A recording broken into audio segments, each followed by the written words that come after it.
யோவான் எழுதின சுவிசேஷம் யோவான் எழுதின சுவிசேஷம் 16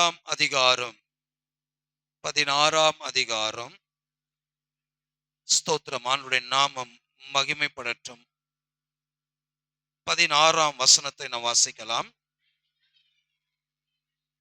நான் பிதாவினிடத்திற்கு போகிறபடினால் கொஞ்ச காலத்தில் என்னை காணாதிருப்பீர்கள், மறுபடியும் கொஞ்ச காலத்திலே என்னை காண்பீர்கள் என்றார்.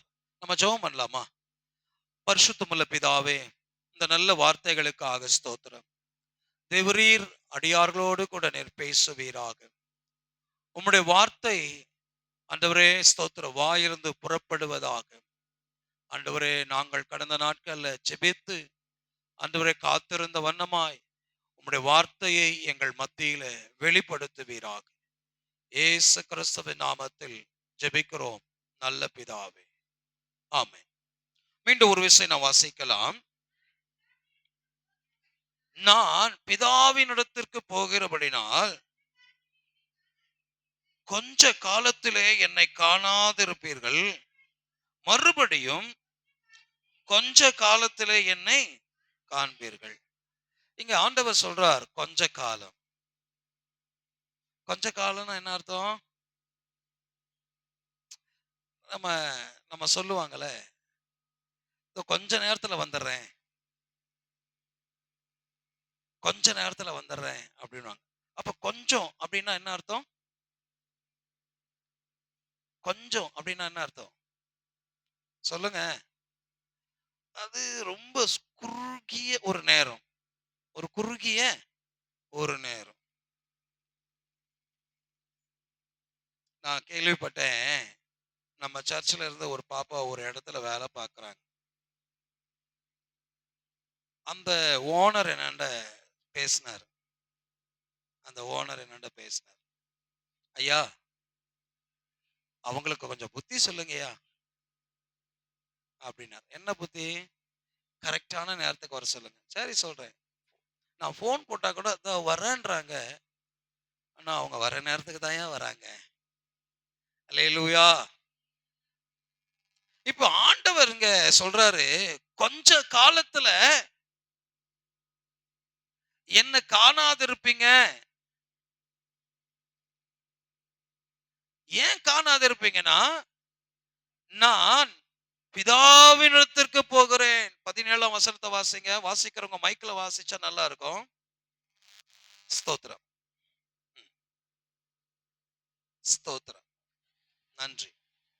அப்பொழுது அவருடைய சீஷர்கள் சிலர், நான் பிதாவினிடத்திற்கு போகிறபடியினால் கொஞ்ச காலத்திலே என்னை காணாதிருப்பீர்கள் என்றும், மறுபடியும் கொஞ்ச காலத்திலே என்னை காண்பீர்கள் என்றும் அவர் தம்முடனே சொல்லுகிறதின் கருத்தென்ன என்று தங்களுக்குள்ளே பேசிக் கொண்டதும் அன்றி, கொஞ்ச காலம் என்கிறாரே, இதென்ன? அவர் சொல்லுகிறது இன்னதென்று நமக்கு விளங்கவில்லையே என்றார்கள். போதுமா, மறுபடியும் வரேன். கொஞ்ச காலம் அப்படின்னு சொல்றாரே, இது என்ன அப்படின்னா என்னன்னா, ஸ்தோத்திரம், ஆண்டவராகிய இயேசு கிறிஸ்து இந்த பூமியில மனுஷனாக பிறந்து ஏறக்குறைய 33 வயசு வரைக்கும் தான் இந்த பூமியில இருந்தார். ஆண்டவராகிய இயேசு கிறிஸ்து ஊழியத்தை நிறைவேற்றின காலம் எதுவென்றால் 30 33, அதாவது ஒரு 3 வருஷ காலத்துல அவர் அதிதீவிரமான ஊழியத்தை அவர் செய்தார். அந்த 3 வருஷ ஊழியத்தை எந்த மனிதனாலும் 30 வருஷம் இல்ல, 50 வருஷம் இல்ல, 60 வருஷம் இல்ல, 100 வருஷம் செஞ்சா கூட செஞ்சு முடிக்க முடியாது. அந்த அளவுக்கான ஒரு ஸ்தோத்திரம் கட்டமைப்பை, அந்த அளவுக்கான ஒரு ஊழியத்தை அந்த 3 வருஷத்துல செய்தார். சுருக்கமா சொல்லணும் பார்த்தா, வானத்தையும் பூமியும் படைத்த சர்வ வல்லமுள்ள தேவனாகிய கர்த்தர், ஆதியிலே வார்த்தையா இருந்த அந்த தேவனாகிய கர்த்தர் பூமியிலே மனுஷனாக பிறந்து 33 வயசு வரைக்கும் இருந்தார். இந்த 33 வயசுல 30 வயசு வரைக்கும் தன்னுடைய தாய்க்கும் தகப்பனுக்கும் கீழ்ப்படிந்திருந்தார். அல்லேலூயா, அல்லேலூயா. கொஞ்சம் இதுல கவனிக்க வேண்டிய ஒரு விஷயம் இருக்கு. 30 வயசு வரைக்கும் ஆண்டவர் அவங்க அம்மாவுக்கும் அவங்க அப்பாவுக்கும் என்ன பண்ணாராம்? உதவியா இருந்தாராம். வானத்தையும் பூமியும் படைத்த சர்வ வல்லமை உள்ள தேவனாகிய கர்த்தர் இந்த பூமியில வெளிப்பட்ட அந்த மனுஷனாக வெளிப்பட்ட அந்த காலத்துல அப்பாவுக்கும் அம்மாவுக்கும் என்னவா இருந்தாரா? உதவியா இருந்தாரா? நீங்க அப்படி இருக்கிறீங்களா? இன்னைக்கு இருக்கிற பிள்ளைங்க அம்மா அப்பாவுக்கு உதவி செய்யறாங்களோ இல்லையோ, உபத்திரவம் செய்யாம இருந்தா போதும். உபத்திரவம் செய்யாம இருந்தா போதும்.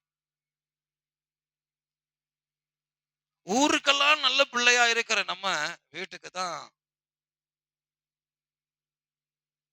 என்னை பார்த்து ஒரு சகோதரி போன வாரத்துல கேட்டாங்க. நம்ம சர்ச்சில் இருக்க ஒரு தம்பியை சொல்லி, அவனை மாதிரி ஒரு நல்ல பையன் பாஸ்டர்.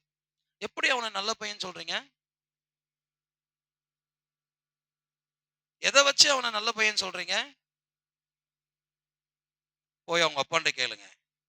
அவர் நல்லவர் சொன்னா நான் ஏத்துக்கிறேன். சொல்லுவாரா அப்பா? என் பிள்ளைங்க நல்லவங்கன்னு சொல்லுவாங்களா? பிள்ளைங்க எப்படி இருக்கணும் என்பதை அவர் சிறு வயது முதற்கொண்டே தன் தாய் தகப்பனிடத்துல வாழ்ந்து காட்டியிருக்கிறார். அல்லேலூயா. பிள்ளைங்க இப்படிதான் இருக்கணும். நானும் உன்ன மாதிரி பிள்ளையா இருந்தேன்பா, நீ இப்படி நடந்துக்க. அம்மா கஷ்டப்படும் போது எனக்கும் என்னுடைய அம்மாவை நினைச்சா எனக்கு வேதனை தான், வருத்தம் தான். ஏன்னா அம்மான்றது கிடைக்காத ஒரு பொக்கிஷம், கிடைக்காத ஒரு பொக்கிஷம். அந்த தாயை பார்த்து கொள்ளுகிறது ரொம்ப நல்லது. நான் ஒரு தம்பி வீட்டுக்கு தற்செயலாக போக வேண்டிய ஒரு சூழ்நிலை. இந்த தாய்க்கு உடம்பு முடியல, உடம்பு முடியல. அந்த தாய் சொன்னாங்க என்னண்ட, ஐயா என் மகன்தாயா என்னை குளிப்பாட்டுறான் அப்படின்னாங்க. உண்மையாவே எனக்கு அந்த வார்த்தை ரொம்ப ஆச்சரியமா இருந்தது. இந்த காலத்துல இப்படி ஒரு பிள்ளையா? என்ன நினைப்பாங்க?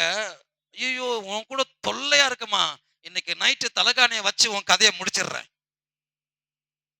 அப்படிப்பட்ட ஒரு காலம். இல்லைன்னா ஒரு 4 மாத்திரையை கொடுத்து உன்னை அனுப்பிடுறேன். அப்படிப்பட்ட காலத்துல இருக்கிறோம் நம்ம. நான் சொல்றேன், பிள்ளைகளை நல்லா கவனிங்க. உங்க ஆயுசு நாட்கள் இந்த பூமியில பெருகி இருக்கணும்னா உன் தாய்க்கும் தகப்பனுக்கும் கனம் பண்ணும். உன் தாயும் தகப்பனையும் நீங்க கனம் பண்ணீங்கன்னா பூமியில நீடித்த நாட்களா இருப்பீங்க. ஜிம்முக்கு போறதுனால இல்ல, பாடிய கட்டுக்கோப்பா வைக்கிறதுனால இல்ல, டயட்ல இருக்கிறதுனால இல்ல, உன் தாய்க்கும் தகப்பனுக்கும் கீழ்ப்படிங்க. நீங்க நல்லா இருப்பீங்க. நீங்க நல்லா இருப்பீங்க. அல்லேலூயா, அல்லேலூயா. ஸ்தோத்திரம். எங்கே சொல்லுகிறார் ஆண்டவராகிய இயேசு கிறிஸ்து, கொஞ்ச காலத்துல நீங்க என்ன காணாது இருப்பீங்க. அந்த கொஞ்ச காலம் இந்த காலமா இருக்கும் நான் நினைக்கிறேன். கொஞ்ச காலத்துல என்ன காணாது இருப்பீங்க, இன்னும் கொஞ்ச காலத்துல என்ன காண்பீங்க. பாருங்க, நம்முடைய முற்பிதாக்கள் எல்லாம் நம்முடைய ஆண்டவராகிய இயேசு கிறிஸ்துவை, ஸ்தோத்திரம், இதோ சீக்கிரமாய் வருகிறார், இதோ சீக்கிரமாய் வருகிறார் என்று அநேக விஷயங்களை சொல்லி கொண்டிருந்தாங்க. அநேக விஷயத்தை சொல்லி கொண்டிருந்தாங்க, சொல்லிக்கிட்டும் இருக்கிறாங்க. ஆனா இன்னைக்கு இருக்கிற சூழ்நிலையை பார்த்தா, இன்னைக்கு இருக்கிற நாட்டின் சூழ்நிலைகளை பார்த்தா, உலகத்தினுடைய ஸ்தோத்திர சம்பவத்தை கவனித்தா நமக்கு நல்லா தெரியுது. ஸ்தோத்திரம், நான் விசுவாசிக்கிறேன், நான் நம்புறேன். என்னுடைய ஸ்தோத்திரம், மரணத்துக்கு முன்பதாகவே இயேசு வருவதற்கு 100க்கு 100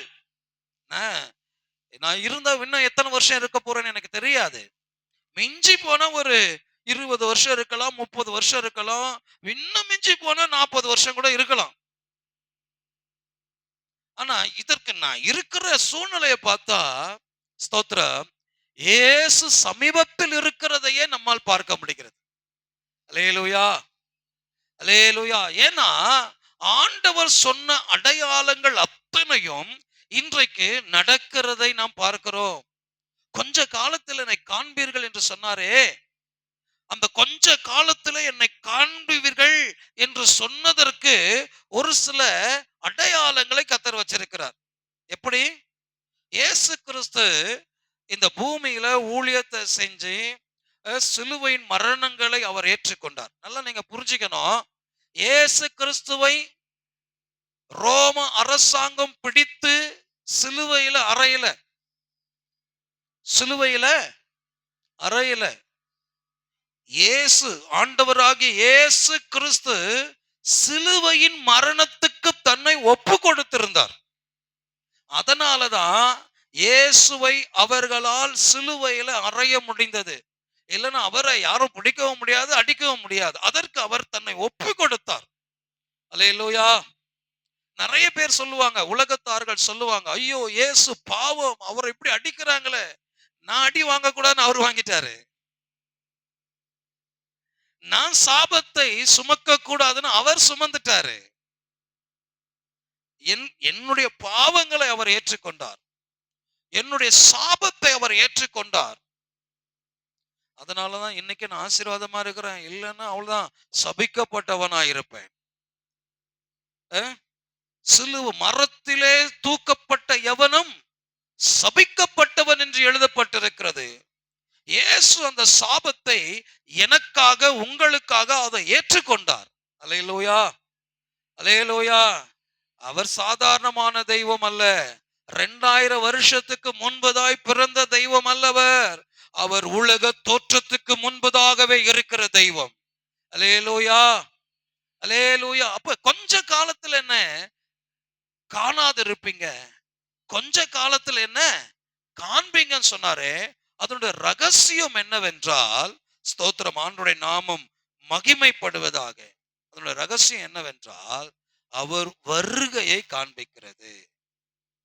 கொஞ்ச காலத்துல என்ன காணாதிருப்பீங்க, கொஞ்ச காலத்துல என்னை காண்பீங்க. இத சொன்னா உங்களுக்கே புரியாது. அந்த 2-3 வசனத்திலேயே அழகாக எழுதி வச்சிட்டார். 17ஆம் வசனத்தை வாசிங்க. நான் பிதாவிடத்திற்கு போகிறபடியினால் கொஞ்ச காலத்திலே என்னை காணாதிருப்பீர்கள் என்றும், கொஞ்ச காலத்திலே என்னை காணாதிருப்பீர்கள். போதும். இயேசு பிதாவினிடத்துல போனார். எப்ப? இந்த பூமியில சிலுவையின் மூலமாய் மனிதனுடைய சாபங்களை எல்லாவற்றையும் ஏற்றுக்கொண்டு மரணத்தை ஜெயித்தவராக, பாதாளத்தில் இருக்கிறவர்களை ரட்சித்தவராக இயேசு பரமேறினார், பரலோகத்துக்கு போனார், பிதாவினிடத்திற்கு போனார். அந்த கொஞ்ச காலம் அவரை பார்க்க முடியாத ஒரு காலம். ஏனென்றால் அவருடைய பிரசன்னத்தை உணரலாம், கொஞ்ச காலம் அவரை பார்க்க முடியாது. அப்படியும் கூட ஒரு சில இடங்களில, ஸ்தோத்திரம், ஆண்டவராக இயேசு கிறிஸ்து பிரத்யோட்சமாக தன்னை வெளிப்படுத்தியிருக்கிறார். தன்னை அப்படியே வெளிப்படுத்தியிருக்கிறார். ஒரு சிலருடைய சாட்சியை நாம் கேட்கிறோம். அதாவது ஒரு கிறிஸ்தவ மகளுக்கு விரோதமாக மந்திரத்துல சக்கரவர்த்தி என்று சொல்லப்படுகிற ரொம்ப தேறினவர், மந்திரத்திலேயே ரொம்ப தேறினவர் சக்கரவர்த்தி அப்படின்னா, அவர் அதுல ரொம்ப கை தேர்ந்த ஒரு மனிதன். அவர் பேர் தொட்டனா என்கிற பேர். அந்த தொட்டனா என்கிற அந்த மனிதன் கர்த்தருடைய மகளுக்கு விரோதமாய் மந்திரம் செய்யும் பொழுது, ஒரு குறிப்பிட்ட மந்திரத்தை சொல்லி முடிக்க போகிறார். அந்த மந்திரத்தை சொல்லி முடிச்சிட்டா, அவர் வச்சிருக்கிற தன்னுடைய மந்திரத்துக்கு நடுவுல வச்சிருக்கிற அந்த ஸ்தோத்திரம் ஒரு பொம்மை, அந்த பொம்மை, குறிப்பிட்ட ஒரு பொம்மை அந்த சகோதரியா மாறிடும். அந்த அளவுக்கு மந்திரவாதி. இந்த பொம்மையுடைய வயிற்றுல ஊசி எடுத்து குத்துனா அந்த பொண்ணுடைய வயிறெல்லாம் வலிக்கும். இந்த பொண்ணை புரட்டி போட்டா அந்த பொண்ணு புரளும். அந்த அளவுக்கு மந்திரத்தை செஞ்சு முடிக்க போகிறார். அந்த இடத்துல தேவன் தம்மை நேசிக்கிற ஒரு மகள், அந்த மகள் பேர் அவர் சொல்லியிருந்தார் எஸ்தர் என்று நான் நினைக்கிறேன். எஸ்தர் அல்லது எலிசபெத், இந்த 2 பேர்ல ஏதோ ஒரு பேர். ஸ்தோத்திரம். அந்த மகளுக்கு விரோதமாய் அந்த மகளுக்கு விரோதமாய் மந்திரம் சூனியத்தை அவர் செஞ்சு முடிக்கிற அந்த சமயத்துல ஏசு அந்த அறையில இறங்கினாராம். அல்லேலூயா. ஏசு அந்த அறையில இறங்கினாராம். ஏசு மரித்த பின்பு அப்படியாக ஸ்தோத்திரம், அந்த ஸ்தோத்திர சவுல் எனப்படுகிற பவுலுக்கு தன்னை வெளிப்படுத்தினார்.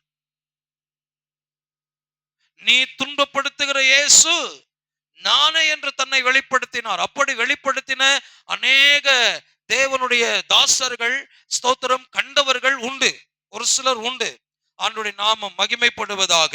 ஆக கொஞ்ச காலம் என்று சொன்னாரே, அது பிதாவிடத்துல போகிருந்த அந்த கொஞ்ச காலம். அந்த கொஞ்ச காலம் தான் நமக்கு ஏறக்குறைய 2026 வருஷம். எத்தனை வருஷம்? அவருக்கு அது கொஞ்ச காலம் தான். ஏன்னா ஸ்தோத்திரம் பவுல் பேதுரு சொல்லுகிறார், அவர் பார்வைக்கு ஒரு நாள் 1000 நாளை போலவும் 1000 நாள் ஒரு நாளை போலவும் காணப்படுகிறது பரிசுத்த பேதுரு எழுதுகிறதை நாம் பார்க்கிறோம். அதாவது ஆதியிலே தேவன் வானத்தையும் பூமியும் சிருஷ்டித்தார், பூமியானது ஒழுங்கின்மையும் வெறுமையுமாய் இருந்தது. அப்படி பார்க்கிறோம்ல, பூமியை சிருஷ்டித்தார், முதலாம் நாள் ஆயிற்று. வெளிச்சத்தை சிருஷ்டித்தார், முதலாம் நாள் ஆயிற்று என்று பார்க்கிறோம்ல. அதுபோல முதல் நாள் அவருக்கு 1000 வருஷமா, ஒரு நாள் அவருக்கு 1000 வருஷமா, 1000 வருஷம் அவருக்கு. ஆமா, அல்லேலூயா, அல்லேலூயா. அவர் பொறுமையாய் காத்திருக்கிறவர். நமக்கு தான் வயசேறும், நமக்கு தான் வயசேறும். இன்றைய சிறியவர்கள் நாளைக்கு வாலிபர்களா இருப்பாங்க, நாளைக்கு வாலிபரா இருக்கிறவர்கள் ஸ்தோத்திர கொஞ்ச நாள் கழிச்சு பார்த்தா கேள்வியா இருப்பாங்க. ஒரு சிலர்லாம் கேட்பாங்க, என்னாச்சு இவ்வளவு வயசாயிருச்சே உனக்கு? என்ன பண்றது, வயசாகதான் செய்யும். அதை தடுக்க முடியுமா நம்மளால? என்னதான் மேக்கப் போட்டாலும், என்னதான் பண்ணாலும், என்னதான் கலர் கலரா பெயிண்ட் அடிச்சாலும் வயசை காட்டி கொடுத்துரும்.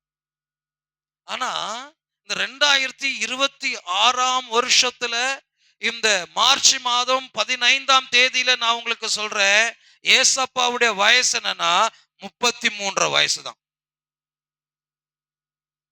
அல்லேலூயா. ஏசப்பாவுடைய வயசு எவ்வளவு? 33 வயசு தான். எப்படி சொல்றேன்னு பாத்தீங்கன்னா, ஸ்தோத்திரம், அவர் தெய்வமா இருக்கிறபடினால அவர் என்னைக்குமே என்னைக்குமே அவர் மாறாதவரா இருக்கிறார். இயேசு கிறிஸ்து நேற்றும் இன்றும் என்றும் மாறாதவர். அவர் என்றும் மாறாதவர். நம்ம தான் மாறுவோம். சின்ன பசங்களா இருந்தோம், வாலிபர்களா இருந்தோம், நடுத்தர வயது உள்ளவர்களா இருந்தோம். அதுக்கப்புறமா இப்ப எல்லாமே எனக்கு பாத்தீங்கன்னா, நேத்து ஒரு விழாவில் கலந்து கொண்டோம். கேட்டாங்க ஒரு குழந்தைக்கு, பாஸ்டர்மா பாஸ்டர்மா நீங்க என்ன பார்த்து கேட்டாங்க, பாஸ்டர்மாட்ட கேட்டாங்க, பாஸ்டர் அந்த குழந்தைக்கு என்ன வேணும், மாமாவான்னு கேட்டாங்க. இல்ல தாத்தான்னாங்க. இப்ப உங்களுக்கு தெரியாது நான் எந்த அளவுக்கு தாத்தானா, ஏறக்குறைய 10வது படிக்கிறான் அவனுக்கு நான் தாத்தா. எல்லாரையும் கண்டிஷன் பண்ணி வச்சிருக்கேன். இப்போ ஒருத்தன் பிறந்து வீட்டுல கிடக்குறான், 6 மாசம் ஆச்சு, அவனுக்கும் சொல்லி வச்சிருக்கேன், தாத்தா எல்லாம் கூட பாஸ்டர் தான். ஆமா, எல்லாம் பாஸ்டர் தான் கொடுவாங்க. அல்லேலூயா, அல்லேலூயா. ஏன்னா தாத்தான்னு கூப்பிட்டுட்டா வயசு ஏறிட்டல. 15 அவன் 10வது படிக்கிறான், 10வது படிக்கிறவனுக்கு நான் தாத்தா. ஆனா இயேசு இன்றைக்கும் 33 வயது உடையவராய், ஸ்தோத்திர வாலிபராய், வல்லமை உள்ளவராய், தேவாதி தேவனாய், ஸ்தோத்திர என்றும் மாறாதவராய், மகிமை நிறைந்தவராய் இருக்கிறார். ஏன் சொல்றேன்னா, அவருக்கு 33 வயசுன்னு ஏன் சொல்றேன்னா, உங்களுக்கு எனக்கும் தான் வயசு ஏற எல்லாமே ஆகும். அவருக்கு எல்லாம் ஒரே நாள் தான். அவருக்கு 1000 நாள் ஒரே நாள் தான். 1000 வருஷத்துல 1000 வருஷத்துல எத்தனையோ தலைமுறைகள் இருக்கும். ஆனா அந்த தலைமுறை எல்லாவற்றையும் பார்த்தவர் இயேசு.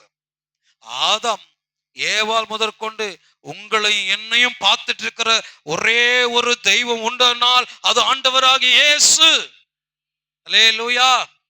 ஆதாம் ஏவாள் காலத்திலிருந்தே நம்மளை பார்த்துட்டு இருக்கிறார். நம்முடைய சந்ததியில எத்தனை பேருக்கு தெரியும் நம்முடைய ஒரு 4வது தலைமுறை முன்ன இருந்த தாத்தா பேர் நமக்கு தெரியுமா?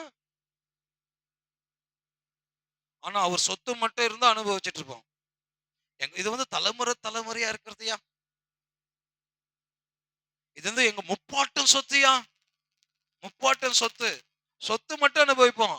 அந்த முப்பாட்டன் பேர் கூட நமக்கு தெரியாது. அல்லேலூயா. கரங்களை உயர்த்தி சொல்லுவோம். அல்லேலூயா. கர்த்தருடைய நாமம் மகிமைப்படுவதாக. அந்த கொஞ்ச காலம் என்று சொன்னாரே, அந்த கொஞ்ச காலம் இந்த பூமியில தன்னுடைய ஊழியங்களை முடித்து பரலோகத்துக்கு போயிருந்தார். பரலோகத்துல பிதாவோடு கூட இப்ப இருக்கிறார். இப்பவும் அங்க நமக்காக ஊழியம் செய்யறார். என்ன ஊழியம் செய்யறாரு? இயேசுவின் நாமத்தில் ஜெபிக்கிறோம் பிதாவேன்னு சொல்றோம்ல.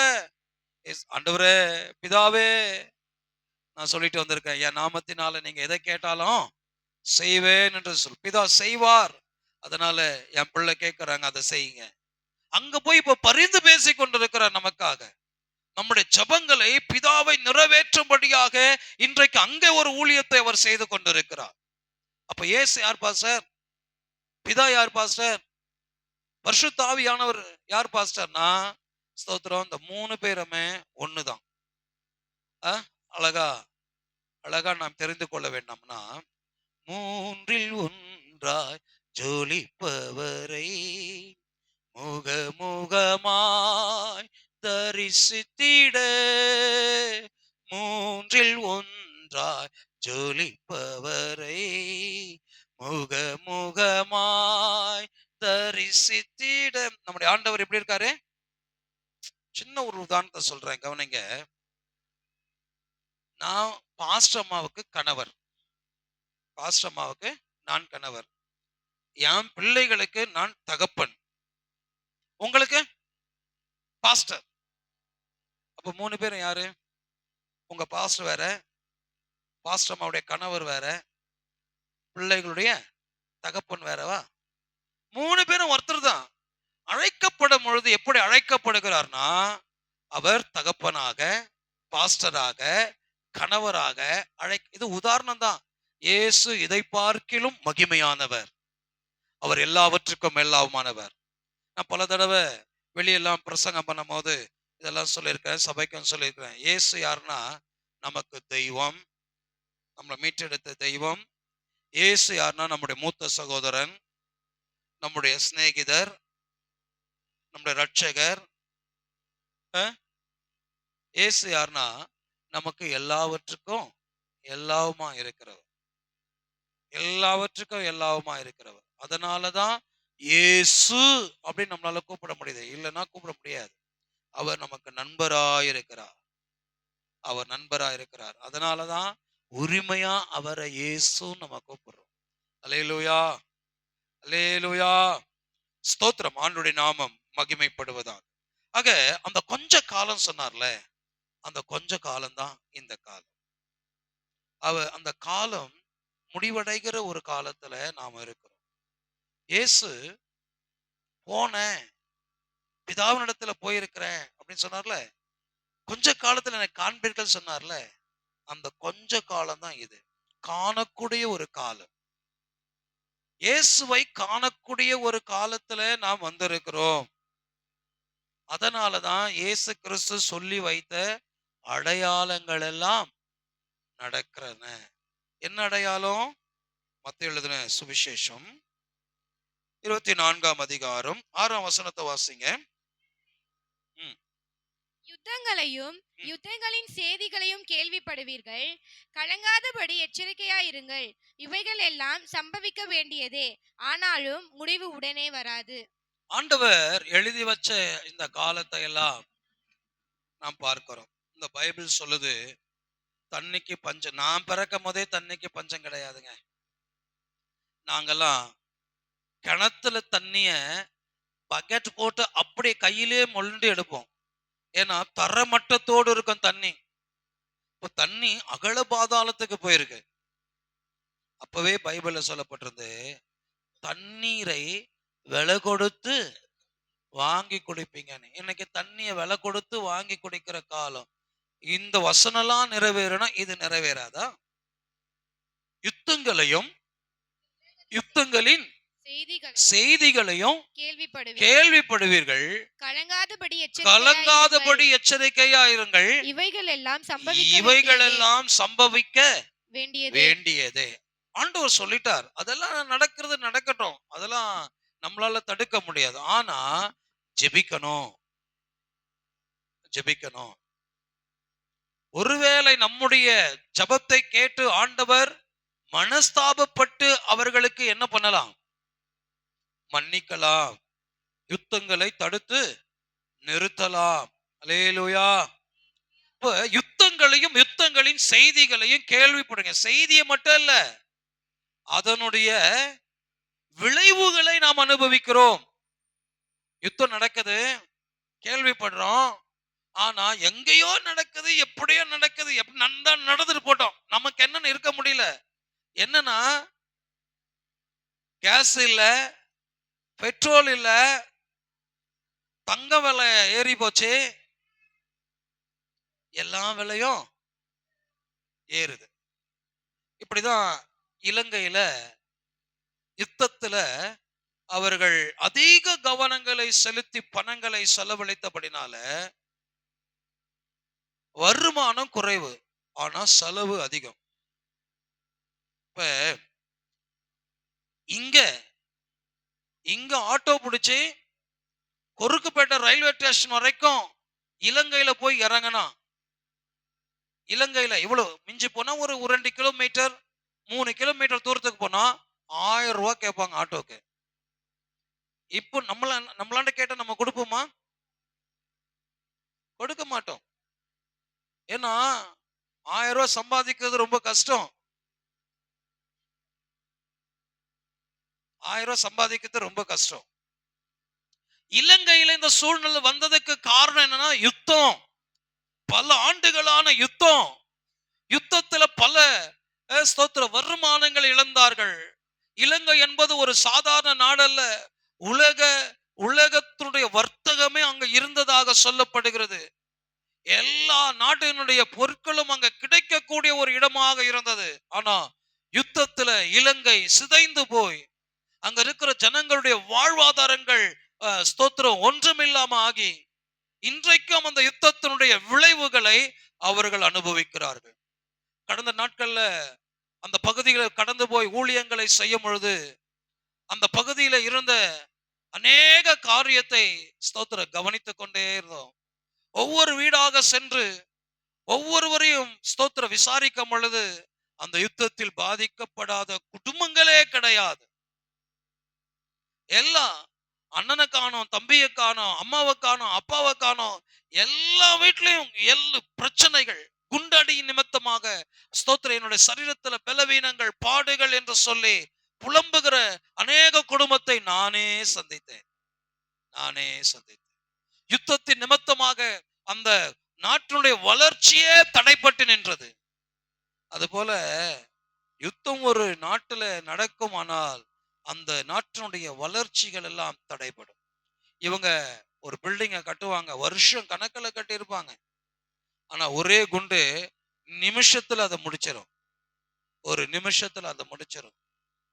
அவன் கட்டியிருப்பான் 40,000 50,000 லட்சத்துல கட்டியிருப்பான், கோடியில கட்டியிருப்பான். அதெல்லாம் ஒரே குண்டுல ஒண்ணும் இல்லாம ஆயிடும். ஒரே குண்டுல ஒண்ணும் இல்லாம ஆயிடும். அப்படி பாதிக்கப்பட்ட ஜனங்கள் இன்னைக்கு எப்படி இருக்கிறாங்க நம்ம பார்க்கிறோம்.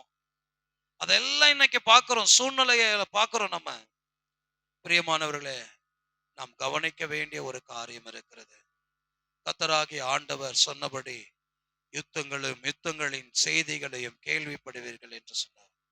நம்ம கேள்விப்படுறது மட்டுமல்ல, நம்ம பார்க்கிறோம், அந்த தாக்கத்தை நாம் அனுபவிக்கிறோம். ஸ்தோத்திரம். கேஸ் எல்லாம் கிடைக்காது அப்படி இப்படின்னு ஒரு சூழ்நிலைகள் உருவாகும் போது எல்லாருக்கும் பெட்ரோல் மேல நோக்கம் போயிருச்சு. ஒரு மிக முக்கியமான ஒரு வேலை என்னோட வீட்டுல நான் செஞ்சுட்டு இருந்தேன். பாஸ்டம்மான்னு சொன்னேம்மா, இதை விட ரொம்ப முக்கியமானது பெட்ரோலை போட்டு வர்றதுதான். நான் போய் பெட்ரோலை போட்டு வந்துடுறேன். ஒவ்வொரு பெட்ரோல் பங்க்லயும் பாக்குறேன், நிறைய ஜனம் நிக்கிறாங்க. லாஸ்டா 2 3 பெட்ரோல் பங்கை தாண்டி இன்னொரு பெட்ரோல் பங்க்ல போனேன். அங்க கொஞ்சமா இருந்தாங்க. அங்க இந்த நின்னு போட்டுறணும், நம்ம விட்டுட்டோம்னா அவ்வளவுதான். கையில என்ன இருந்ததோ அந்த அளவுக்கு போட்டு வச்சுக்கிட்டேன். ஏன்னா பெட்ரோல் விலையும் ஏறலாம், கிடைக்காமலும் போகலாம், பாஸ்டர் அம்மா உடனே ஒரு ஐடியா கொடுக்குறாங்க. பாஸ்டர், இது மாதிரிலாம் இருந்தா ஒரு பேட்டரி ஒன்று வாங்கிடணும் பாஸ்டர், பேட்டரி வண்டி வாங்கிடணுமா. இப்ப எங்க போறது அதுக்கெல்லாம்? அல்லேலூயா, அல்லேலூயா. அப்ப அந்த பாதிப்பு எந்த அளவுக்கு நம்மள பாதிச்சிருக்குன்னா, இது விலை ஏறிடும், இது கிடைக்காம போயிடும், இது அவ்வளவுதான் என்ற சூழ்நிலைக்கு நாம் தள்ளப்பட்டுட்டோம். அப்படின்னா யுத்தங்களையும் யுத்தங்களின் செய்திகளையும் கேள்வி மட்டும் அல்ல, அதனுடைய பாதிப்பை அனுபவிக்கிறவர்களாக நம்ம மாறிட்டோம். பிரியமானவர்களே, இது சொன்னதெல்லாம் நடக்குமானால், இன்னும் கொஞ்ச காலத்தில் என்னை காண்பீர்கள் என்று சொன்னாரே, அது நடக்க போகிறது. நம்முடைய மனவாளனாகிய இயேசு வரப்போகிறார். அவரை சந்திக்க சபை ஆயத்தமா? உன் தேவனை சந்திக்க நீ ஆயத்தமா? சபையே, உன் தேவனாகிய கர்த்தர் வரப்போகிறார். நீர் அவரை சந்திக்க ஆயத்தமா? ஆயத்தமா இருக்கையா? காலையில தான் 3 இட்லி சாப்பிட்டு வந்தேன், கொஞ்சம் லேட் ஆகுனாலும் நான் போயிடுவேன். ஏன்னா அந்த ஆயத்தம் இல்ல. நீ ஆண்டவராகிய இயேசு கிறிஸ்து சொன்ன ஞான ஸ்நானத்தை எடுத்துக்கொண்டையா? ஆண்டவராகிய இயேசு கிறிஸ்து சொன்ன அந்த பரிசுத்த ஆவியின் அக்கினி ஞான ஸ்நானத்தை நீ பெற்றுக்கொண்டையா? ஆண்டவராகிய இயேசு கிறிஸ்து சொன்ன சாட்சியின் வசனத்திலே நீ உன்னை காத்துக்கொண்டையா? ஆண்டவராகிய இயேசு கிறிஸ்து சொன்ன ஸ்தோத்திர சத்திய வசனங்களின் படி நீ வாழ்ந்தியா? கேட்டா, என் பக்கத்து வீட்டுல இருக்கிறவங்க அப்படிதான் இருந்தாங்க, அவங்கள விட கொஞ்சம் நான் பரவாயில்ல. இதெல்லாம் வேலை ஆகாது, இதெல்லாம் வேலை ஆகாது. இயேசுவை போல நம்ம மாறணும். அல்லேலூயா, அல்லேலூயா, அல்லேலூயா. இயேசுவை போல மாறணும். அவருடைய சிந்தை நமக்குள் வரணும். அவருடைய சிந்தை நமக்குள் வரணும். அவரை போல நம்ம நன்மை செய்கிறவர்களாக மாறணும். அவரை போல மற்றவர்களுக்காக துக்கித்து அழுது புலம்புகிறவர்களாக மாறணும். கெக்சலமேன் தோட்டத்துல தனக்காக அல்ல, நமக்காக அழுததை போல நாம மற்றவர்களுக்காக அழுது ஜெபிக்கிற அந்த அனுபவத்துக்குள்ளாக நம்ம வரணும். ஆனா நம்ம காரியத்திலேயே கண்ணா இருக்கிறோம், நம்ம நோக்கத்திலேயே கண்ணா இருக்கிறோம். பிரியமான தேவனுடைய ஜனமே, இயேசு வரப்போகிறார். ஆண்டவராக இயேசு வரப்போகிறார். இதோ சீக்கிரமாய் வருகிறேன் என்று சொன்னவர் சீக்கிரமாய் வரப்போகிறார். நம்முடைய முற்பிதாக்களின் காலங்களே நடக்காத ஒன்று நம்முடைய காலத்திலே நடந்து கொண்டிருக்கிறது. தண்ணியை விலை கொடுத்து வாங்கி குடிக்கிறோம். இது வேற யாரோ வித்தா பரவாயில்ல, கவர்மெண்டே விக்குது. கவர்மெண்டே தண்ணியை விற்கிற அளவுக்கு இன்னைக்கு சூழ்நிலைகள் இருக்கு. அப்போ வசனம் நிறைவேறிச்சு. தண்ணியை விலை கொடுத்து வாங்கி குடிக்கிற சூழ்நிலைக்கு நாம் தள்ளப்பட்டுட்டோம். யுத்தங்களின் செய்திகளை நாம் கேள்விப்பட்டுட்டோம். கீழே வாசிங்க, 7ஆம் வசனத்தை வாசிங்க. ஜனத்துக்கு விரோதமாய் ஜனமும், ஜனத்துக்கு விரோதமாய் ஜனமும், ராஜ்யத்துக்கு விரோதமாய் ராஜ்யமும், ராஜ்யத்துக்கு விரோதமாய் ராஜ்யமும் எழும்பும். இப்ப ராஜ்யத்துக்கு விரோதமாய் ராஜ்யம் அப்படின்னா என்ன அர்த்தம்? அந்த நாட்டுக்கும் இந்த நாட்டுக்கும் ஏன் சண்டை வருதுன்னா, நீ பெரிய ஆளா நான் பெரிய ஆளா? என்னாண்ட இவ்வளவு பெரிய அணுகுண்டு இருக்கு, என்னாண்ட இவ்வளவு பெரிய சக்தி வாய்ந்த குண்டெல்லாம் இருக்கு அப்படின்னு சொல்லி மிரட்டிட்டு இருக்கிறாங்க. என் கேள்வி என்னன்னா, ஒரே ஒரு அணுகுண்டுல ஒரு நாட்டை அழிச்சிட முடியும். அதுக்கான சாத்தியக்கூறுகள் உண்டு. அநேக நாடுகள் வைத்திருக்கிறார்கள். அப்படிப்பட்ட சக்தி வாய்ந்த அணுகுண்ட நம்ம நாட்டுல பிறந்த ஸ்தோத்திரம் அப்துல் கலாம் ஐயாவும் கண்டுபிடிச்சு இந்தியாவுக்கு அதை கொடுத்திருக்கிறார். அதனாலதான் இந்தியா அவரை கனப்படுத்தும்படியே கௌரவப்படுத்தும்படியாய் அவருக்கு ஜனாதிபதி பதவியை கொடுத்து அவரை கௌரவப்படுத்தினார்கள். நம்மளாண்டே அணுகுண்டு இருக்கு. இவங்க கண்டுபிடிச்சதுல என்னன்னா, ஒரு இடத்துல போய் விழுந்தா அவர்கள் எல்லாம் அழிந்து போவார்கள். ஆனா இப்படி ஒரு குண்டு கண்டுபிடிக்க முடியுமான்னு தெரியல. ஒரு குண்டு போட்டா அழிஞ்சு போனதெல்லாம் மறுபடியும் உருவாயிடும் அப்படின்னு எதனா ஒரு குண்டு கண்டுபிடிச்சிருக்காங்களா? எந்த நாட்டிலாவது உண்டா? யாராவது அப்படி வச்சிருக்கிறாங்களா?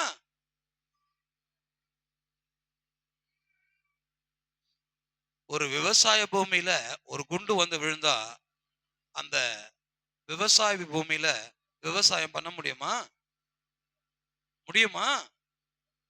பிரியமான தேவனுடைய ஜனமே, நம்முடைய ஆண்டவராக இயேசு வரப்போகிறார். சபையே, கிறிஸ்தவ விசுவாச சபையே, கிறிஸ்து இயேசுவை சந்திக்க ஆயத்தமா? நீ கிறிஸ்துவை சந்திக்க ஆயத்தமா? இயேசு வரப்போகிறார். நான் செய்யறதெல்லாம் செஞ்சுட்டு இருப்பேன். ஏசப்பா வந்தவனே மன்னிப்பு கேட்ட பிறகு அவர் என்ன கூட்டு போயிருவார்னா, உனக்கு கிருபை இருந்தா அப்படி போயிரு. ஆனா சொல்லி வச்சுட்டாரு, வர்றதுக்கு முன்ன 100க்கு 100 நாம் பரிசுத்தமா இருக்க வேண்டுமா? அல்லேலூயா, அல்லேலூயா, அல்லேலூயா. அதனால்தான் நம்முடைய முன்னோர்கள்லாம் பாடினார்கள், அவர் வரும் நாளிலே என்னை காரமாசைத்து அன்பாய் கூப்பிட்டு சேர்த்து கொள்வா. அவர் வரும் நாளிலே என்னை காரமாசைத்து அன்பாய் கூப்பிட்டு சேர்.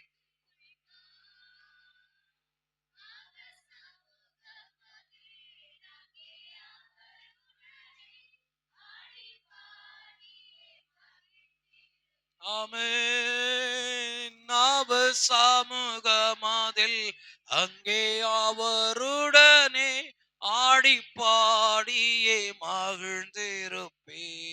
அல்லேலூயா. அவர் சமூகத்துக்கு நாம் போக போகிறோம். அவரோடு கூட இருக்க போகிறோம்.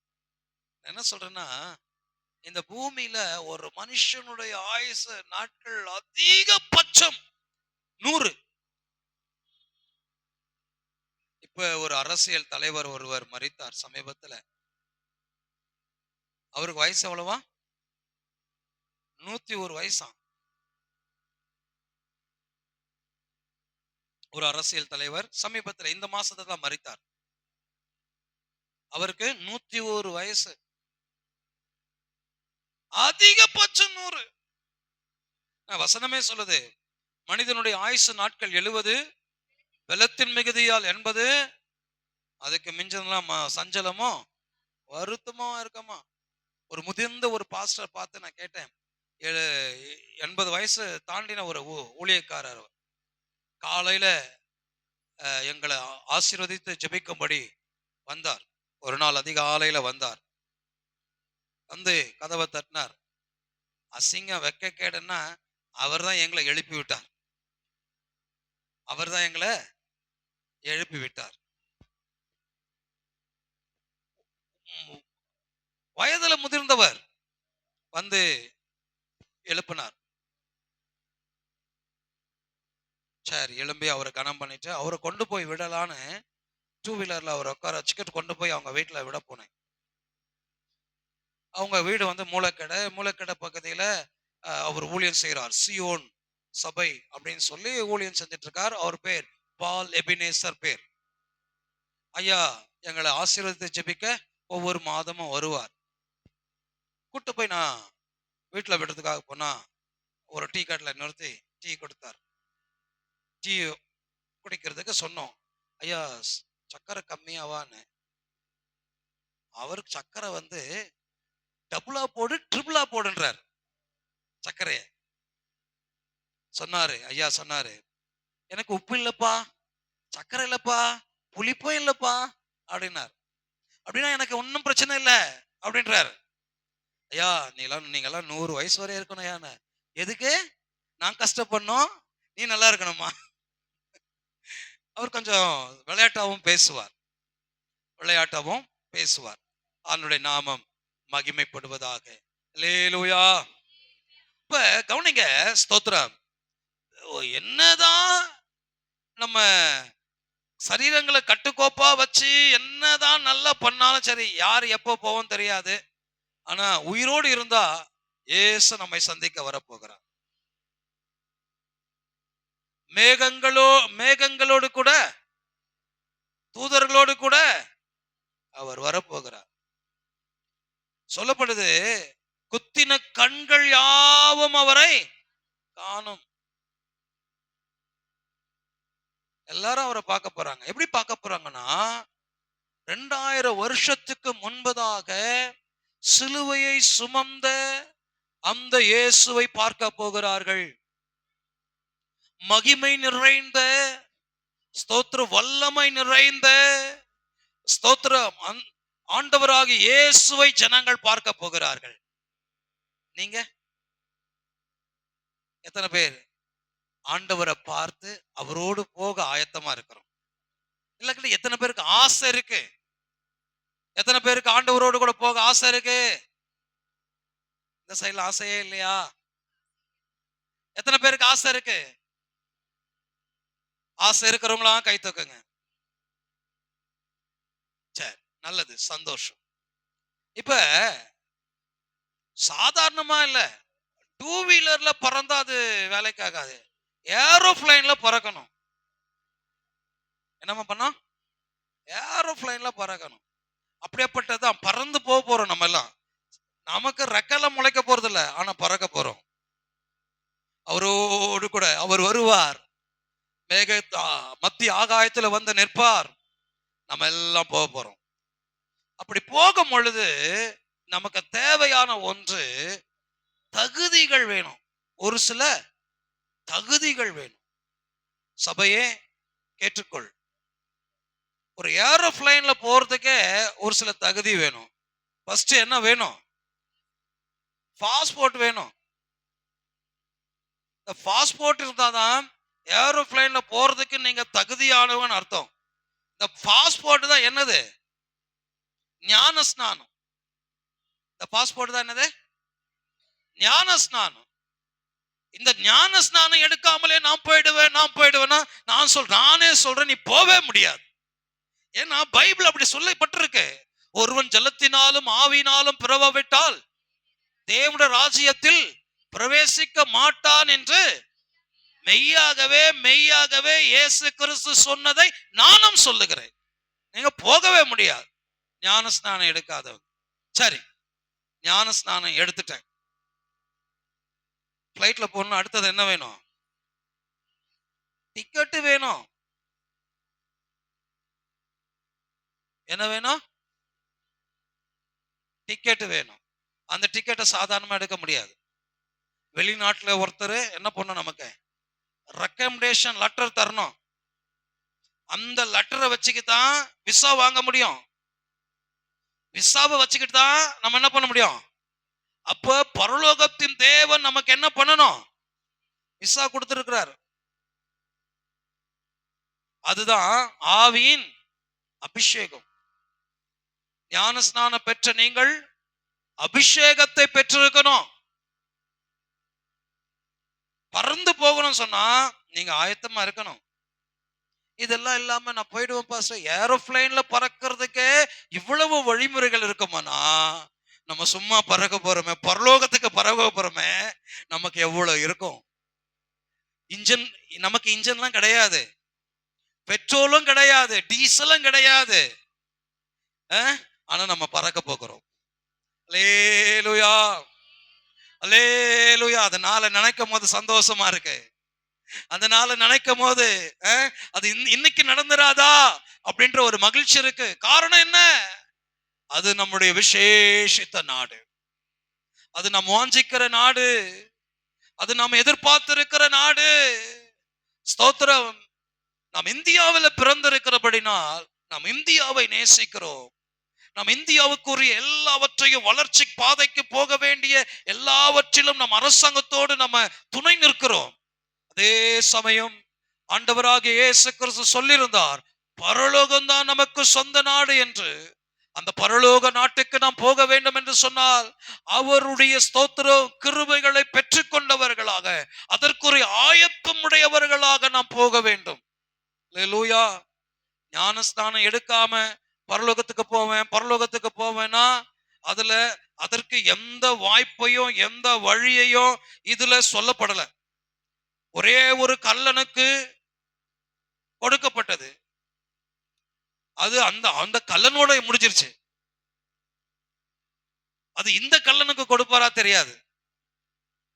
இந்த கல்லனுக்கு அந்த வாய்ப்பை கொடுப்பாரான்னு கிடையாது. அதனால நல்லா புரிஞ்சுங்க.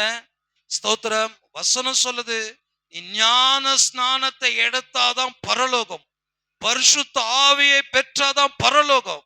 ஒரு சிலர் ஞான ஸ்நானம் எடுத்திருப்பாங்க, ஒரு சிலர் அபிஷேகத்தை பெற்றிருப்பாங்க, ஆனா சாட்சியை காத்துக்க மாட்டாங்க. கடைசி பரியந்தம் நிலைத்திருக்கிறவனே ரட்சிக்கப்படுவான். கடைசி வரைக்கும், எது வரைக்கும்? நேற்று வரைக்கும் இருந்தது என்பதல்ல, கடைசி வரைக்கும் உங்கள் ரட்சிப்பை நீங்கள் காத்து கொண்டவர்களாக, உங்கள் அபிஷேகத்தை நீங்கள் காத்து கொண்டவர்களாக, உங்களுடைய அழைப்பை நீங்கள் காத்து கொண்டவர்களாக இருக்கும் பொழுதுதான் பரலோகம் உங்களை அழைக்கும். அல்லேலூயா. எப்படி அழைக்கும்? என் பிரியமே, என் ருபவதியே என்று அழைக்கும். என் பிரியமே, என் ருபவதியே என்று அழைக்கும். அல்லேலூயா, அல்லேலூயா. அந்த சத்தத்தை கேட்க ஆயத்தமா இருக்கீங்களா? இங்க வெள்ளி வாங்குங்க, பொண்ணு வாங்குங்க, சொத்துக்களை வாங்குங்க, என்ன வேணாலும் வாங்குங்க, ஆனா அதை விடுறதுக்கு உங்களுக்கு இருதயம் இருக்கணும். ஏசு கூப்பிட்டாருன்னா, அப்பா நேத்து தான்ப்பா 1,000 நகை வாங்கினா, ரொம்ப கஷ்டப்பட்டு அது 1,4 லட்சம்பா வாங்கி வச்சிருக்கேன்ப்பா, ஒரு நாள் கூட போடலப்பா, ஏமா நீ மேல வாமா அப்படின்னு கூப்பிட்டா அதை கீழே குப்பையில போட்டுட்டு போறதுக்கு ஆயத்தமா இருக்கணும். இருக்கா? மனசு இருக்கா? இல்லைன்னா அதை உருவாக்கிக்கங்க, உருவாக்கிருங்க. அல்லேலூயா, அல்லேலூயா, அல்லேலூயா. நம்ம எல்லாம் எழும்பி நிற்போம்.